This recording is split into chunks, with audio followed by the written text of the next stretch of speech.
সারাদিন খেটেও সংসার গোছাতে পারছেন না? সমস্যা পরিশ্রমে নয়, পদ্ধতিতে। একজন হাউসওয়াইফ এবং পারফেক্ট হাউসওয়াইফের পার্থক্য মাত্র 10টা অভ্যাসে। এই অভ্যাসগুলোর জন্যই কিন্তু আমি প্রতি মাসে টাকা জমাতে পারি, অথচ আগে মাস শেষে আমার হাতে কিছুই থাকতো না। আজ জানাবো 10টি সেই ভালো অভ্যাস, আর শেষে থাকবে সবচেয়ে গুরুত্বপূর্ণ টিপস, যেটি মিস করবেন না। আসসালামু আলাইকুম, আমি সামিরা, দ্য সামিরা আমান চ্যানেলের নতুন একটা ব্লগে আপনাদেরকে স্বাগতম। আজকে আমি বাসার সব কাজ করতে করতে 10টি ভালো অভ্যাসের কথা আপনাদের সাথে শেয়ার করব। অভ্যাস নাম্বার 1, আপনাকে একটু পরিকল্পনা করে চলতে হবে। সপ্তাহের রান্না, বাজার করা, কাজের একটা রুটিন বা তালিকা কিন্তু আপনাকেই তৈরি করে নিতে হবে। এতে দেখবেন আপনার কিন্তু টাকাও বেঁচে যাবে এবং সময়ও বেঁচে যাবে।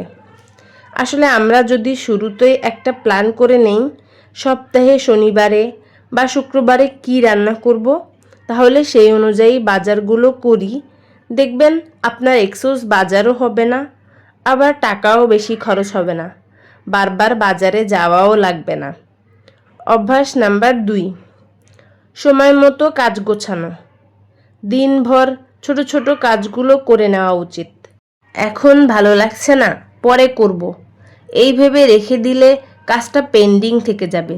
তাই সময়ের কাজ সময়েই করে ফেলা উচিত। অভ্যাস নাম্বার 3, পরিষ্কার পরিচ্ছন্ন থাকা। ঘর, রান্নাঘর, বাথরুম, জানালার গ্রিল, আসবাবপত্র নিয়মিত পরিষ্কার রাখবেন, তাহলে মনও ভালো থাকে।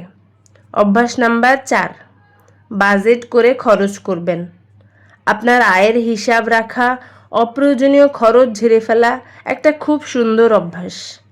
আপনি একটা ডায়েরি মেনটেন করতে পারেন হিসাব রাখার জন্য। অভ্যাস নাম্বার 5, বাসায় সব খাবার রান্না করার চেষ্টা করুন। সকালের নাস্তা, দুপুরের খাবার, রাতের খাবার, বিকালের নাস্তা, 98% খাবার আপনি বাসাতেই বানানোর চেষ্টা করবেন। ফাস্টফুডগুলোও বাসায় বানানোর চেষ্টা করবেন। আস্তে আস্তে আপনি এক্সপার্ট হয়ে উঠবেন, আর পরিবারের সবাই সুস্থ থাকবে, ব্যয়ও কম হবে।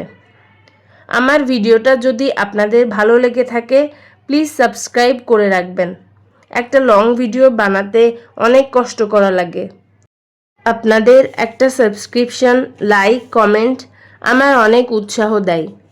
অভ্যাস নাম্বার 6, মানসিক স্বাস্থ্যের দিকেও নজর দিতে হবে। আমরা মেয়েরা সংসারের কাজ করতে করতে নিজের চেহারার দিকে তাকাই না।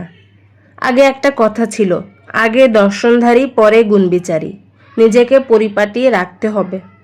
নাম্বার 7, পরিবারকে এবং প্রিয় মানুষদের, কাছের মানুষদের সবসময় সময় দিন।